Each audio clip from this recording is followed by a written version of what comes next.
Hello and welcome to the podcast of fringeartculture.com. This podcast aims to enrich community by focusing on local art and culture. We are your hosts. I'm Grant and this is Alison. Hi, how you going? Welcome to episode 1.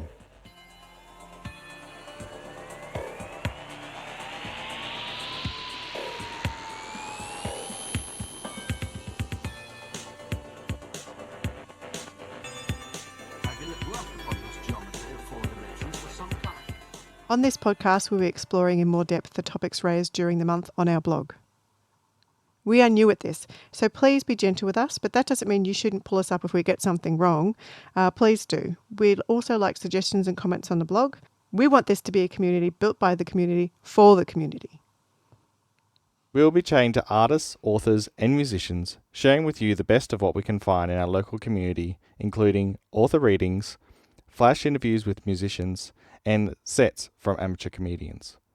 We'll catch you up on what's been happening and what's coming up in the local area. All this available when it's convenient to you via the blog or your podcast provider of choice. One of the reasons we started this is because we believe that arts culture plays a valuable role in society in our local community. By starting dialogue about issues local to us, by being inclusive, by creating awareness and empathy, all things we feel that are very important in our local community. The first episode will go through community as a topic. We'll be looking at what is community, what makes a good community, how we all fit into that as individuals, and you'll hear from some locals about how they feel about arts and culture in their community. Yeah, but first I'll hit you with a bit of psychology. So I'm not a psychologist. I don't play one on the radio, but I'm just interested in the ideas. So here's some stuff I found out, and I thought that this was relevant to what we're doing. Maslow's extended hierarchy of needs. Now, Maslow's extended hierarchy of needs is part of psychology. It's called motivation theory. So we're all humans, we're all motivated by needs. The theory tries to lay out a framework of understanding human motivation. So first of all, we have the basic needs. There's a few sections here, so it's we'll add something to the show notes that's a link to the extended hierarchy of needs. So you've got a picture. It's like a pyramid. So on the bottom of the pyramid we have the physiological needs. So your basics: your food, water, air, sleep. If these needs are threatened, they can become primary drivers for behavior. One way to think of this is a subsistence living type lifestyle where you're seriously just living day to day, searching for food, going to the well to get water. So that's just the basics. As we move up from there, we've got the safety needs. So we've got personal safety, job security, relationship security.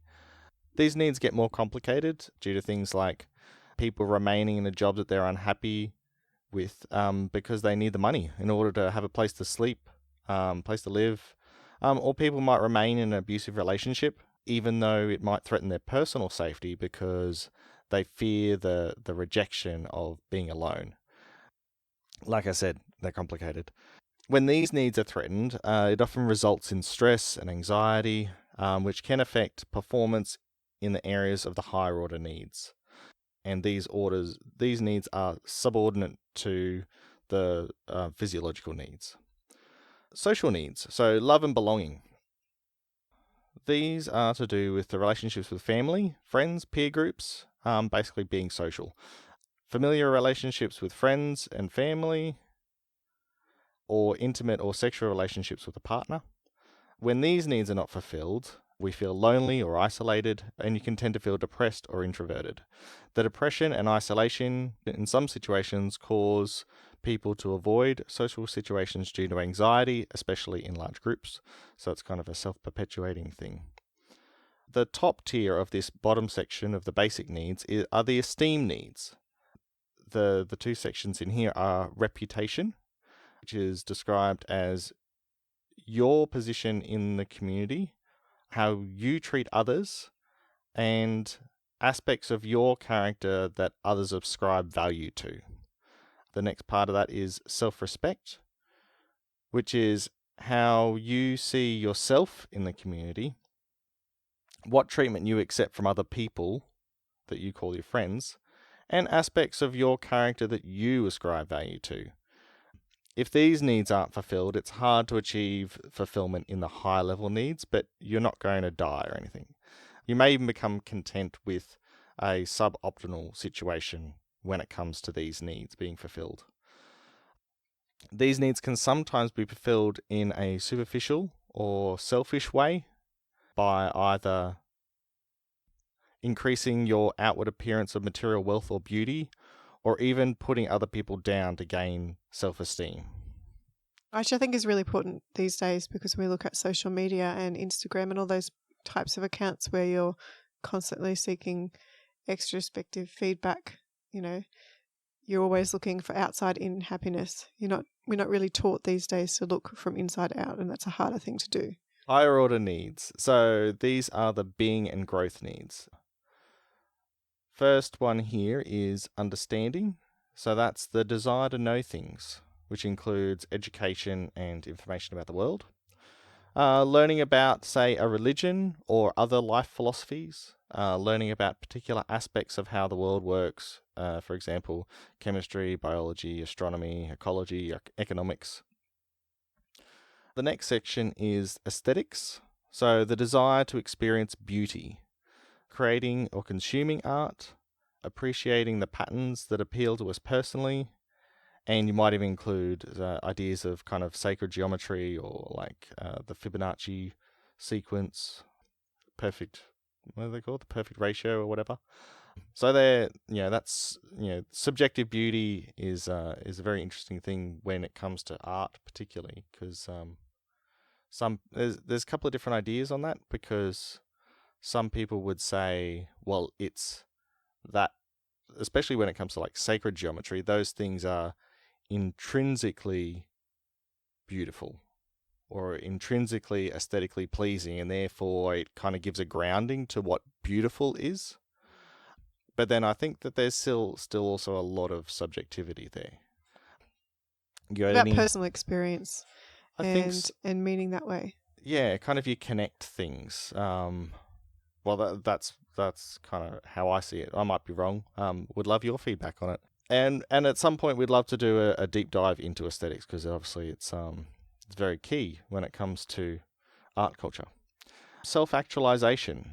This is at the top of Maslow's basic hierarchy of needs, but it's actually, now there's one above that, which I'll talk about in a second. So this is being who you feel you really are. So creativity, spontaneity, acceptance, and fulfilling your personal potential. Find a purpose and drive in a character defining endeavor. So whether you're a writer, so getting into writing and actually producing a book, or being an artist and actually producing a piece that gets sold. So that would be part of that self-actualization.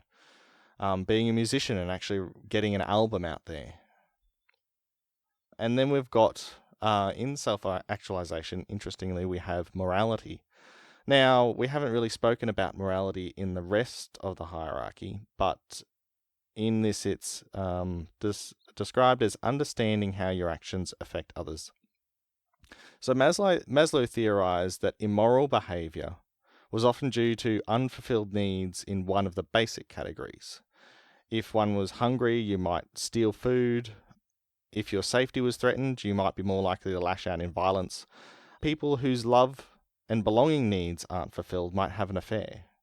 Basically, what he's saying is that fulfilling needs, this is fulfilling needs in a dysfunctional way. Yeah, unauthentic way or whatever. Yeah, there was something a little while ago about one of the Kardashians. Well, she's not actually. She's one of Caitlyn Jenner's daughters. So she's a half sister to Kim and all that.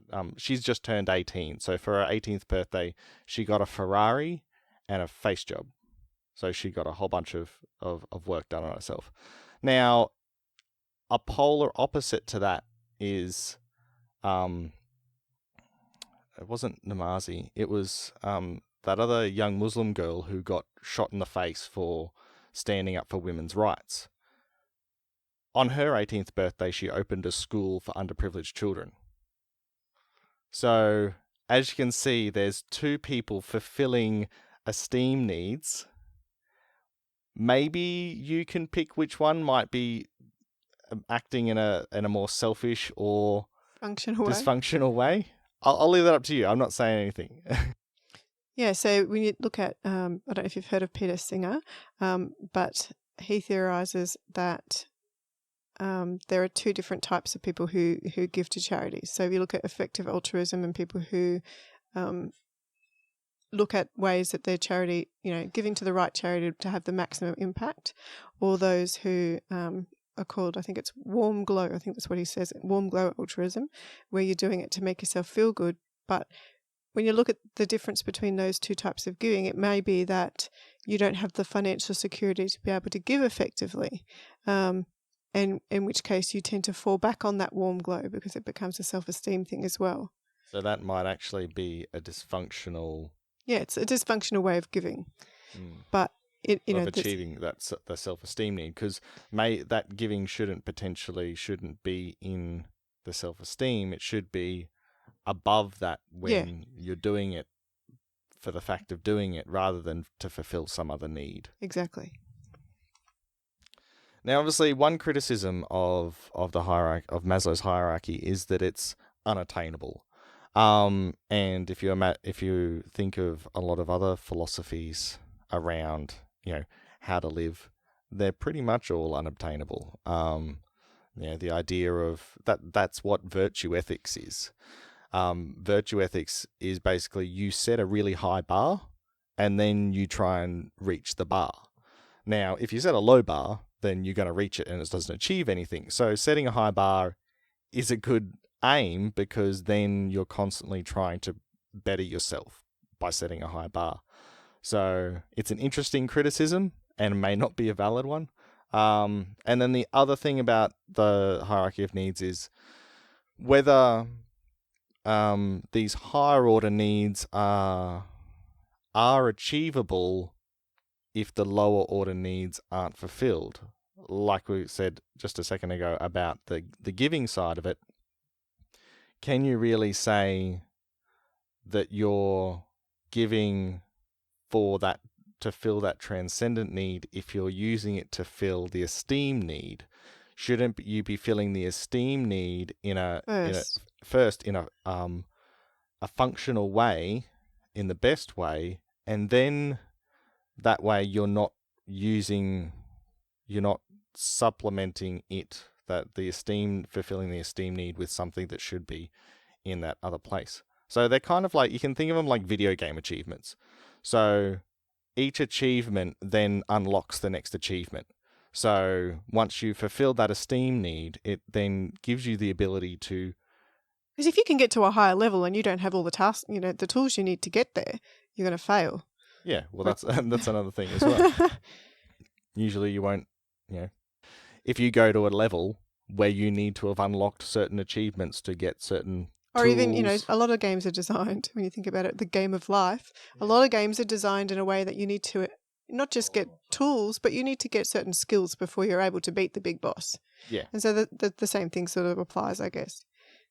And when you look at that with the community, if you've got a dysfunctional community, then that community isn't going to be able to supply everything, all its members in a way. Everything they need. Exactly. So they're not going to get the esteem that they need to feel. Because I think a good community is something that values each member in a way that makes them feel valued within the community, but also shows them their importance outside that community as well.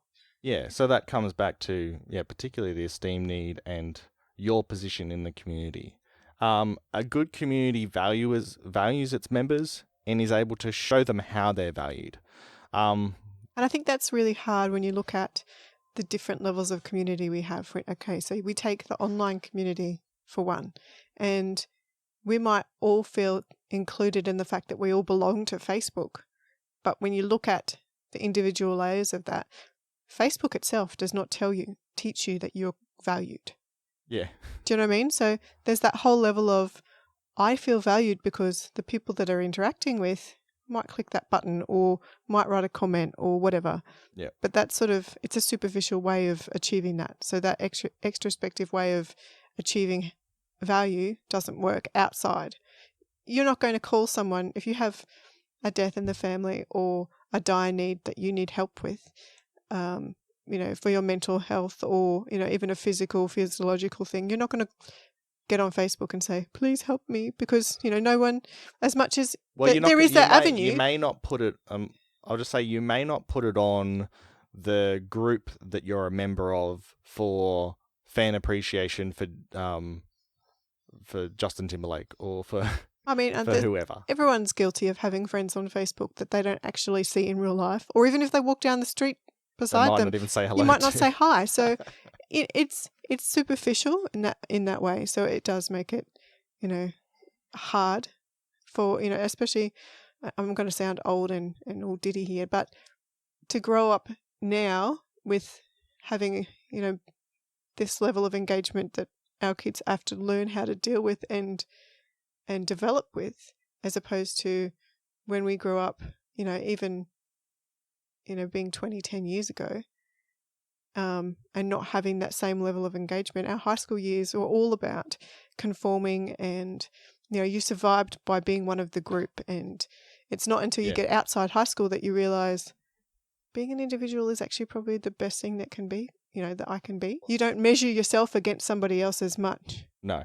And it's so much worse now in high school with the added extra, complications of online social media. Yeah. Community evolves when you look at, 50 years ago and how prevalent religious communities were. There's still a lot of religious community in society today, but it's not, there's so many more of us concentrated in the one area that you're always going to get, such divisive, ideas about the way life works, or like the ideas between those different religious groups. Exactly, you're going to get separatism with that. Yeah, as well as people who aren't religious or whatever. So when you have population explosion, and we have in the last 50 years, those small those small communities don't mean as much as they used to. People used to go to church because their friends were there, and that was basically, you look at a small town like Beenleigh that might have had one or two churches, but everybody from the town used to go to that church. Yeah. Whereas now, Beenleigh's not like this. There's so many more people. And I think you lose some of the interconnectedness when that happens. So, I think we know our back neighbours. Oh, just for a bit of reference, we're sitting on the couch at the moment. We've got a couple of microphones set up, but we're just sitting here pretty cozy. So I can see out my back window. We know our back neighbours. They're a nice old couple. And then I think we live in a cul-de-sac. So there's a girl down the street that my daughter is friends with at school. But everyone else we kind of know fairly superficially. Yeah, we might wave to them and say, hi, how you going? But it's not like we're going to walk into church on Sunday and we're going to know, and it's going to be everyone from our street there. That just doesn't happen. Like it used to happen, yeah. That's what used to happen. Like, you used to live out at Alberton. Yeah. And it was very much like that, wasn't it? Yeah, well, seriously, we lived like 100 metres from the church, but pretty much us and both the neighbours on both sides of that church, plus, all these different houses in the community that we used to ride bikes to, and we all used to go to the same church. So they were my friends, and we used to go to the same school. So I think one of the things that we'd love to see is actually using this idea of the artist community to engage people that aren't necessarily artists, who may just have an interest, and actually use it as a way to facilitate. Well, art is amazing in that way. And I'm not just talking about painting when I speak about art. So just forgive me when I say art in general, because I'm talking about all art forms. But the community surrounding all of those are already very, very supportive of each other. Because I think to a certain level, because art is about self-expression, you're already having to do a lot of that, I don't know what you call, thinking and identifying of who you are and what you want to do, and, all those mixed emotions that you might be feeling, you're already putting into that. Yeah, some of the psychology around self-identity. And then to actually take that step from stepping into that community and then maybe saying, this is what I am, and they're bearing their soul every time they say, this is who I am, this is what I see, and this is how I see it. Please, please share that. I'm sharing that with you. That's already an amazing step. I don't know if you saw the post that I put up on Monday from Tammy Quire and her background with art. And that's one thing I'm really passionate about, is the fact that art culture in general is really, a fantastic thing as far as therapy and healing goes, because of the way we explore it. But that community itself, because of the intrinsic way of how we express ourselves through art, everyone within that community is like, wow, yeah, I get you. And it also becomes a way of, seeing other people's perspective and sharing other people's perspective and thinking about how other people see the world and maybe gaining perspective your own through that. Yeah, I know that my mum, when my father died when I was in year 11, she went through some fairly hard times. And she said that she went and did an arts degree because she just needed something to take her mind off it. And Yeah. she said the mental space afforded to you when you're just doing art was the therapy she needed. Yeah. And then as well as that, the art community, the acceptance within the art community for people going through hard times and people telling their stories, especially the hardest stories, was just amazing. And I just think that that's a perfect thing. That's what's missing in the world in some ways. Yeah. If we can bring something to you that really makes you sit back and go, oh yeah, or I see that, or I didn't see that before. Yeah. And how did you get that? Yeah, all those questions. And it's I think my favorite is that I didn't see that before. It's like opening your eyes to something you wouldn't have thought of, or a perspective that you wouldn't have imagined. Yeah. And once you see things from a different perspective, it's so hard to see around our psychosocial lens. So that's the viewing frame that we see the world through. And it's not until somebody throws a different perspective at you that you go, wow, my perspective is narrow. I need to widen my perspective to gain, to be able to relate to people better. And that's been the fun part. Like, we've only been this blog's been live for about a month. There, give or take. But the people that I've spoken to and the features that I've done, and and even just I spend a couple of days just getting my head into, what I think and it's all my subjective opinion, but what I think might be where this artist is coming from, and I ask enough questions that I might be able to get, into their headspace, and it's been a really fun thing to do, to be able to speak or involve myself in that artist's headspace to get that perspective once at a time. So to be able to do that and in the broader community and find value that way, something that I think everyone can benefit from. And if you've got any suggestions on what you'd like us to, to do or, do differently, just let us know. I think when you look at even projects like Art from the Margins, I don't know if you've heard of it. It's something run by the Wesley Mission. They do a whole bunch of different stuff. Some of it's just curated exhibitions within hospitals, which obviously adds benefit to the patients and even the staff that take in that work, rather than just, a cheap hotel print on the wall that, really doesn't. Or just hospital walls, just just that white wall look, the clinical look. Adding value in that way to all our different areas of life. And it's not just seen within the artist itself, but seen by their carers, the community workers, and then, in the exhibition, the community at large. So it's exponentially, valuable to a whole bunch of different people. Yeah. And so that art that's produced for that's produced through their community programs, isn't it? Through like art therapy and with... Yeah, so they run a whole bunch of different programs for disabled or isolated people.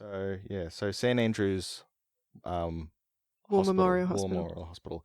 They're the ones that have a curator there who actually organises for art pieces to be purchased by the hospital to put up, and they'll do exhibitions and stuff. So I think they're actually gaining a little bit of a collection to then kind of do different things there. And the other lady that was there was Sylvia Watts from the Belmont Private Hospital, and they're doing art therapy. So she works with people with mental health challenges. So I know that the art gallery also does courses, or I guess like workshops as well, for a limited amount of dementia patients that can come in and do, or Alzheimer's. Yeah, well, that's one thing actually. Another podcast I was to just cross promote some podcasts. There's a brilliant ABC podcast called All in the Mind, and they've done numerous episodes about art therapy, whether it's listening dementia patients listening to music and opening up, or whether it's engaging the Alzheimer's and dementia patients in creative activities like role play. Yep. And they open up. So people will have been non-responsive, just sitting there staring at a wall. Traditional therapy. Yeah, and this is actually engaging them with art, and whether it's painting, whether it's role play. They have like clowns come in, so artists come in and do stuff with them. So some of the groups that we've found since we've been looking, local groups. So we found, so obviously there's the Logan Art Gallery, and they're there and they do a certain amount of stuff. But there's actually a couple of community organisations that are around, which was encouraging when we first found out about them. There's one that, strangely enough, my mother was actually, she didn't tell me this until after, like, a couple of months after we started getting into all this stuff, that there's what's called the Logan Arts Alliance, and they're just at Logan Lee, about 2 blocks back from the station, from the Logan Lee train station, and they've got an art studio, and they've got a gallery, and they've got a pottery studio there. They do work with, I think, the Logan Bush Care residency, where they actually have people come in and they've been developing their grounds as well, and in conjunction with, I think it was at Boys Town. Yeah. Yeah. So they're doing great stuff there, but they're just one of the small community groups. There's another one out at Logan West, Browns Plains Way, who is actually an offshoot of the Logan Arts Alliance, and they do art therapy over there. So we'll probably try and get in contact with them. So what we want to be able to see in our area, obviously, as far as arts culture goes, is at the moment there's not really a dedicated space that's outside the galleries. So even though the Logan Arts Alliance has their gallery and their workshop space and stuff, we're finding that a lot of the engagement that they're getting are from older clients who might have the money and the time to spend. There's not really an engagement level that's really making our students and our youth engaged in this area. They're all going outside this area, whether it be Gold Coast or into Brisbane, to get that level of engagement, which was something we want to change with events and stuff like that in the future. So it would probably be something that we would love to take suggestions on. I want to be able to, we want to apply for some grants and stuff, but I want to be also looking at a book swap. So whether that be a station that's designed and created by a bunch of artists and painted by a local artist. There's been a whole bunch of people on our site. So if you look at Phil B. So he's a Logan street artist. Yeah, so he does a lot of stuff in Brisbane. He's also done a couple of walls in Melbourne, I think. Oh yeah, he goes down quite frequently. Although the Melbourne just because, Melbourne is one of those cities where art culture is really valued. Yeah, whereas in Brisbane, and appreciated. It's sort of in Brisbane, it's graffiti. Even if in you're Melbourne, it's street art. Even if you're a world-renowned graffiti artist, you still get Yeah. penalised for painting over your own stuff to fix it up. But yeah, recently there was a case where a street artist in Brisbane got charged for painting over his own Anthony Lister? Yeah, his own street art that was commissioned, and he just noticed it getting a bit shabby. He's a world-renowned street artist. He's done stuff in New York, London, all sorts of places, and he comes and paints over his own wall because it was getting shabby and it had some other tags on it, and they tried to charge him. He did end up getting charged because he put a small made a Nico tag, but it was his, like, it was characteristically one of his art pieces. It looked like his style on some box, some like a telephone box or just somewhere, and they pulled him up for it. So it was the only thing that he's just been made an example of. Yeah, because it was the only thing they could get him on, because all of the other things were legitimate. So they went, okay, well, what about this thing you did on this box here? Well, right now, I don't know how long. I think it's going to the end of the month, which, this podcast will go up before then. But go down to the Beanley Library, because Omi Lee has some stuff up down there, which is something I've been wanting to see for ages, to have the library introduce, art space. And hopefully we can get some pop-up stuff going as well, as an extension of that. The Eats and Beats has a really good format for live music and food. I'd love to be able to see the Logan City Council extend that a little bit. We'll have to see how we go there. If you're in Logan and you've been to an Eats and Beats, hit us up with your feedback, because we'd love to be able to. We want to get into their ear and tell them that you need more culture. Just music and food is fine, but maybe it's not enough. I think we need a bit more. Yeah, a bit more culture in there. We took the opportunity at the last Eats and Beats in February at Kingston Butter Factory to interview people there to see what their thoughts were on art culture and Logan City.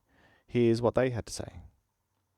Where are you guys from? So we're looking at around here. Beanley? Yeah. Crestmead? Yeah. Ipswich. Yeah.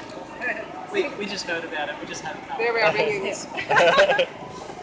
So are you guys involved in any communities already, whether it be sporting or, poetry or artistic, writing or cultural, anything else? Religious? dance? I'm in Rotary. Oh, yeah. Does that count? Yeah. It's a community? Yeah. We put our children in daycare. Family community, I Family suppose? community, yeah, that's an important part as well. Yeah, definitely. What role do you guys see arts and culture playing in the community as it stands? Like music performance or... Do you get much exposure to it? Not generally. No. Not a hell of a lot, no. Not every day. Which is why I personally think that Eats and Beats is so important. Because they do have, up and coming unsigned. There's not very many places that they can go to sort of be on public display. Yeah. So having this and people actually coming to it and having it as more than just the food trucks is really important, because prior to this happening, it wasn't really anywhere. Our ideas are maybe sort of bringing sort of a bit more arts culture to this event, maybe looking at doing some pop-up art and some performance in this sort of environment. So you guys would like to see more of that? Maybe at these events, maybe a bit more an artistic side being shown off? Writing. Writing? Yep. Well, it was very nice talking to you guys. Thanks very much. Thank you. Thank you. You too. Where are you guys from in this area? Just up the road, actually. I live just around the corner. Yeah. And he's eating, so he lives near Carindale. Okay. Yeah, so it's my partner. So are you guys involved in any community at the moment? Whether it be sporting or religious or anything? Not at all. Not at all? No, not at all. Just homebodies? We go to work, we come home. Netflix and chill? Not even that. Not even that. We don't even get time to watch TV.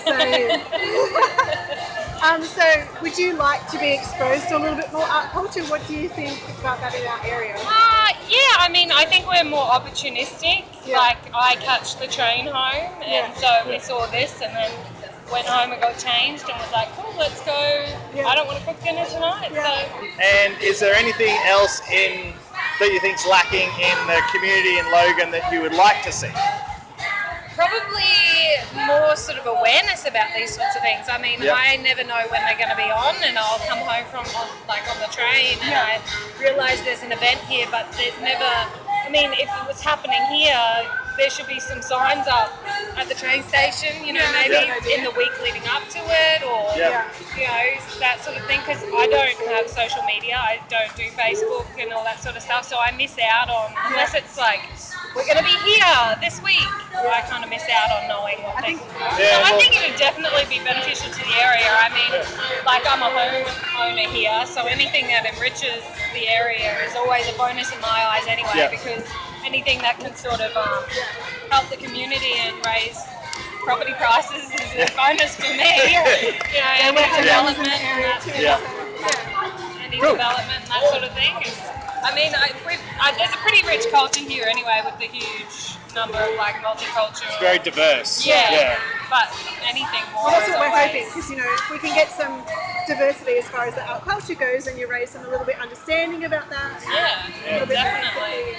Break down some cultural barriers. Yeah, I mean, we've always had a bad name in Logan, so anything to sort of try and combat that. Yeah, exactly.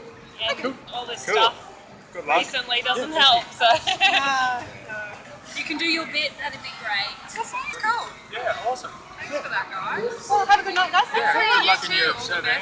best. What suburbs did you say you were from? Marsden. Marsden? We used to live in Marsden. We used to live on Princess Street. So you said you're a dancer, is that right? Yeah. Have you been doing that for very long? 4 years now. And obviously you enjoy it. Yeah. Do you... Have you got a community that you do it with? AOB, Sorry? Academy of Brothers. Oh, okay. So your dancing that you do, would you like to see more venues for that or more expression of that in Logan? Do you think that would be a good thing for Logan? Yeah. Yeah, possibly even like having, you know, if you're doing pop-up, you know, you can even add something to the Eats and Beats where you've got, you know, performance side of it as well as just the music and the food, that kind of stuff. Yeah. And what role do you think art culture plays in community? We kind of see it as a way to kind of break down barriers a little bit. Yeah. Do you think that's something you'd like to see more of? That sort of Yeah, cross-cultural stuff? Yeah, definitely more cross-cultural stuff in Logan, because there's a massive variety of cultures in Logan. Yeah. I think that it'd be really good to see more like mixing and mingling, sort of like, and events that can provide that sort of stuff. Yeah. Yeah. Cool. Awesome. Awesome. Well, thanks for your time. Thank you. Have a good night. You too. Around what suburb do you guys move to? We moved to Woodridge. Okay. Yep. And so how long have you been in this area now? 2 weeks. Okay. Yeah, like really just moved in. And so where did you come from before that? Gold Coast. Okay. Yeah. So obviously, like Gold Coast is quite big with culture down there. Yeah. And only being here for such a short time, some of these questions will be hard to answer. But what would you like, or anticipate that you would like to see in this area that you might have seen down there? Or? I think like community programs, maybe some like pop-up art shows, live music, stuff like that. Yeah. So we're really interested in, you know, this format's really great, it's become really popular here. Yeah. But maybe adding a little bit more culture in, so looking at doing the pop-up art shows attached to this, maybe even readings between the, you know, the acts and stuff like that. Yep. I noticed you had like poetry and prose on there. Like I would like to see some of that. Like maybe some, you know, things that talk about more culture, maybe like feminist rants, or, you know, something about, you know, different cultures. Like it's so diverse here, and yet you notice everyone on stage is being like white, middle class. I know, that's what we're saying. And I was like, So are we guys involved in any art culture any community culture Or down the it coast? could be Or anything. It doesn't have to exactly be sporting, it could be... or local Really bands that you see like... Oh, really? No. no, we're boring. No. What do we do? Please Alright. spread the word. Yeah, for sure. Yeah. Awesome. I'm gonna hold on to Thanks for that. having a chat. Sorry, I'm mildly useless, but. I know you're fantastic. It's fine. So whereabouts are you from? Logan Home. Logan Home? So originally. Are you involved in any community at the moment, like whether it's Rotary or a church group or anything like that? Yeah, I'm involved in church groups, entrepreneurial groups, a number of different meetups. Yep. And friends. Yeah. Hanging out with people. Hanging out with friends. What is your background? I'm from Mount Druitt. Sorry? I'm from Mount Druitt, Western Sydney. Oh, okay. Background in finance. I'm a father, 3 kids. And what would you like to see more in this area that you're not currently getting? More vibrancy, more actual interactive spaces for people. More opportunity for people to see the worth of not necessarily the area or the environment, but the people in the area and the environment. Yep. Not coming from here, I kind of got pretty jacked pretty quickly. I started working at Australia Post, and people were like, oh, Logan, this, that, the other. Yeah. People are people. I don't give a rat's ass where you're from, basically. But the fact is, though, that people being denigrated by that, and in that way by the media and by the people, it creates a culture. And what I would like to see is in all of those areas where that is the case, is that we uncreate that culture. Yeah. And I think the focus tends to be on the worst suburbs, whereas Logan's quite a massive area. Yeah. Like you're looking anywhere from Tamarine all the way it's just up like to anything that Wollongong. isn't Brisbane, sucks Exactly, or whatever. yeah. It's like, are you serious? There's You've that been to black hole Logan, in you know, it's between, like, yeah, exactly. So It's just changing people's thinking. Yeah. People don't think, first of all. You need to get them to think, and then you need to get them to think right. But you got to start with actual thinking, opening up the space up here and art and exhibitions and things like that. Stuff that isn't related to what I'm currently the doing. diversity that we have in this area is amazing, but we seem to be a very disconnected. Because of that, there's so many little, micro Little groups. enclaves, exactly, And yeah. it just, it creates apathy. At least. It's the biggest problem in this country right now. Exactly. I think Logan very visibly has a problem with that. Cool. Well, it's very nice to hear your input. Thanks for chatting with us. Thanks, guys. So if you know anyone or if you want to spread the word.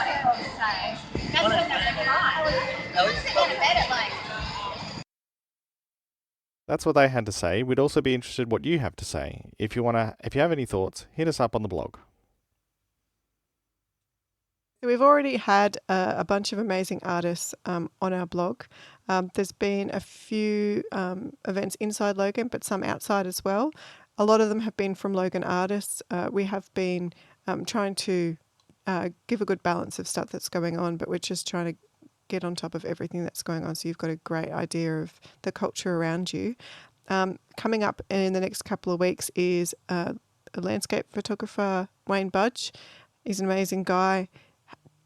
Takes these awesome photos that you just kind of fall into. The depth and the detail within them is just amazing. Yeah, if you've never seen, what's it called? HDR, high dynamic range photography before, you'll love what he does. It's really engaging just by looking at it. It just draws you in. Yeah, he's got an exhibition coming up in the Logan Art Gallery, and his opening night is, I think it's a Friday, it's the 8th of April, from 6 p.m. onwards, 6 to 8 or something like that, but you have to RSVP to the gallery. If you want to do that, it's the phone number is 3412-5519, I think, but get in and have a look, support a local artist. Another person we've had on the blog has been a lady called Danica Peck. She's a fantasy writer. She's written a young adult fantasy book. She, I think she's from Rochdale. She just had a book launch recently, which was on the blog. You can go back and have a look at that. And there's a reading on there. There's a flash fiction piece. Some other stuff that was going on. Alinta Croft. Now, she's not from Logan. She's a little bit west of Logan. But she does a lot of stuff all over the country. I'd love to be able to see her do some stuff here. Hint, hint, hint, hint. But she does some awesome digital installations that mix a whole bunch of prose and poetry and a lot of environmental ideas and that kind of stuff. It's really good. Other than that, there's Brady Hughes, which we worked out actually Grant went to high school with. Yeah, she's a friend of mine. Didn't realise till we saw her at Miami Marquetta. Yeah, so if you've never heard of Brady. Yeah, if you've never heard of Miami Marquetta, it's this awesome sort of it's kind of like a permanent pop-up kind of eats and beats thing condensed down with a gallery and a bar and a live music. Yeah, they do this tapas club Wednesday once a month. Yeah, it's pretty awesome. And yeah, there's a bar there, so you can get some drinks. But the artists that are coming up this Wednesday, just have a look and see if I can find it. In the meantime, we went to go down and see Brady Hughes. Now, like I said, she has this really kind of surreal illustrative style where she does portraits of girls. Sometimes I think they embody this really kind of deep mix of emotions. And I found that when I was looking at her stuff, I kind of, every time I looked at it, I found something different. So the new layer that kind of appealed to me every time I looked at it, which was really cool. And exhibiting this time round will be Tamara Armstrong and Sam Randall.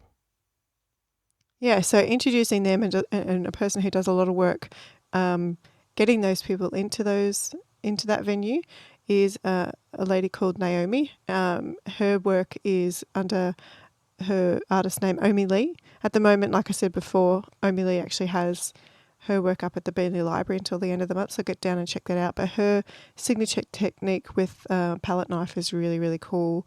And she uses, transforms acrylic paint into like a textile and does sculptures and stuff out of it and layers it all up, and it's just really crazy cool stuff.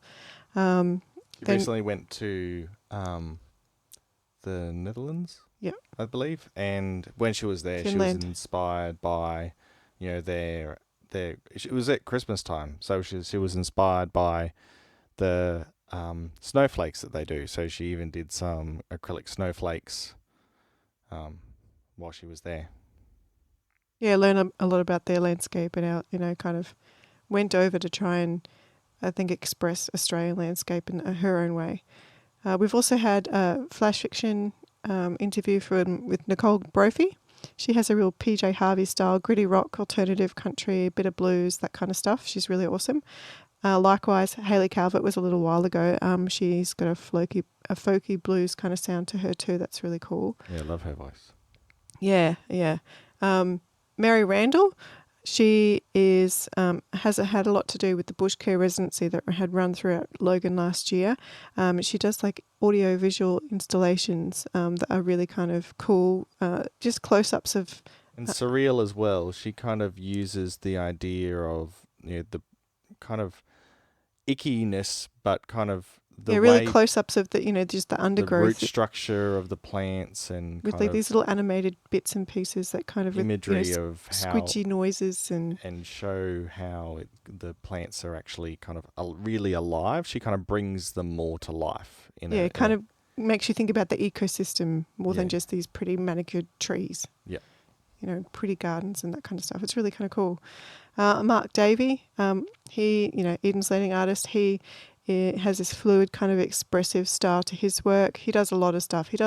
Oh my God, he's so prolific. His house is just full of paintings. If you can jump on the featured artists page on our blog, you'll actually see links to everyone as well, so you can get in and check them all out. He does everything. Yeah, I know that he went out to Wolfdean to try and get to do some of the scenes out there before they get all flooded with water for the dam that's going up there. That's kind of needed, but it's one of those unfortunate requirements of the. He paints a lot of local stuff to try and preserve it. I think in his way of seeing it, he wants to show how beautiful Logan is, and this area is, to combat that negativity that we get from everywhere. Yeah, that even some of the people at Eats and Beats kind of express that there's that bit of a stigma. Yeah. But we're trying to get rid of that. Let's try together. And then there's Tammy Quire. So obviously she's an artist of her own right. She had that post that went up last Monday. Her work, if you've read that post, you'll know how amazing this woman is. We went to go and speak with her, and ended up being this massive, drawn out conversation that we just couldn't walk away. But she her work is imbued with such passion because of her background. So if you haven't read it, go and jump on the blog and have a look. She's done so much stuff. So her background is so varied. She's done anything from accounting. She's worked as a screen printer. I think it was in a design agency or something. worked as a teacher's aide and in a bookstore, and she's done a lot of volunteering in her kids' schools with their art programs and in their classrooms and stuff as well. Until suddenly one day her daughter had the brilliant idea that she should do that for real, for a job. Yeah, she's like, why didn't I think of this before? But her creative side's always found a way to come to the surface. And she said even though she hated that, the accounting and the business side of stuff, really, it's been a blessing in disguise. But, you can see just from that article that her art has really been her saviour. And she's shown such bravery in pursuing it, as every artist does. But, it's just... Yeah, even though she's deviated from her life, you can even jump over to Toscani's at Logan Home. There's a big piece up of hers, the apples that she's painted on the wall. It's really cool. Just still life. Yeah. Yeah. So that's some of the stuff we've had going on our blog, and some of the stuff that we've seen. We're going to continue to show that over the next coming months, so keep an eye out. We're going to wrap it up for now, but like we said, come and say hi. We'll be around. We'll probably be at Wayne Budge's gallery opening in a couple of weeks if you want to come and say hi to us there. Or, Eats and Beats or anywhere else that we'll pop up and say hi. And just a reminder to share the podcast if you can via Twitter or the Facebook post that we put up. And we'll catch you next time. Bye for now.